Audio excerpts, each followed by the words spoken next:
Hello friends.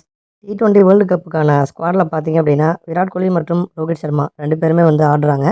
இப்ப இந்த ஐபிஎல்லாம் start ஆவதற்கு முன்னாடி, ரோஹித் சர்மா வந்து கேப்டன் பொறுப்புலேருந்து தூக்கிட்டு, பாண்டியாவ கேப்டனா நியமிப்பதற்கு முன்னாடிலாம் பார்த்தீங்கன்னா, பாண்டியா தலைமையில தான் இந்தியா வந்து ஆடுறதா இருந்தாங்க.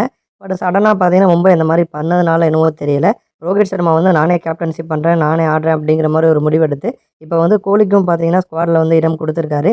இந்த சீசன்ல ஓரளவுக்கு விராட் கோலி வந்து நல்லா ஆடுனாலுமே, அவருடைய ஸ்ட்ரைக் ரேட் பத்தி பலரும் வந்து கேள்வி எழுப்பிட்டு இருக்காங்க. ஏன்னா வந்து ஸ்ட்ரைக் ரேட்ட பொறுத்தவரைக்கும், ஒரு ஓப்பனர் ஒருத்தர் ஆடுறாரு அப்படின்னா, ஒரு 170, 180 அந்த மாரி ரேஞ்சில எக்ஸ்பெக்ட் பண்றாங்க. பட் விராட் கோலி வந்து நல்லா ஆடுனாலுமே கூட, ஒரு 150, 140 அந்த ரேஞ்சில வந்து ஆடுறாரு. இது வந்து பத்தாது அப்படிங்கிற மாரி சொன்னாங்க. இது ஒரு புறம் இருந்தாலும், இன்னொரு புறம் வந்து வெஸ்ட் இண்டீஸ் வந்து ஸ்லோ பிட்ச் அந்த மாரி பிட்சஸ்ல விராட் கோலி வந்து நல்லா ஆடுவார் அப்படிங்கிறதுனால, இப்போ வந்து வாய்ப்பு குடுத்துருக்காங்க. அந்த மாரி சூழல்ல இந்த ஸ்குவாட் அனௌன்ஸ் பண்ண பிறகு, முதன் முறையா ரோஹித் சர்மா வந்து செய்தியாளர்கள வந்து சந்திச்சிருக்காரு. அதுல வந்து அஜித் அகர்கர் மற்றும் ரோஹித் 2 பேருமே பார்த்தீங்கன்னா, செய்தியாளர்கள் கிட்ட வந்து பேசியிருப்பாங்க. அதுல வந்து ஏன் இவங்கள செலக்ட் பண்ணீங்க? ஏன் அவங்கள பண்ணல? அப்படிங்கிற மாரி பல டிஸ்கஷன் வந்து போயிருக்கும். அதுல வந்து ஒரு கேள்வி கேட்டிருப்பாங்க.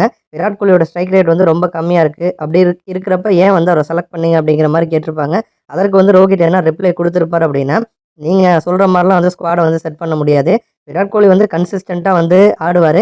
என்ன பண்ணணுங்கிறது அவருக்கும் தெரியும், எனக்கும் வந்து தெரியும். ஒரு செமி ஃபைனல், ஃபைனல் ஒரு ஒரு ஒரு நாக் அவுட் கேம்ஸ்லலாம் வந்து விராட் கோலி வந்து செம்மையா வந்து ஆடுவாரு. யங்ஸ்டர்ஸ் கிட்ட வந்து பிரஷர் அதிகமாகி அவங்க வந்து நல்லா ஆட மாட்டாங்க.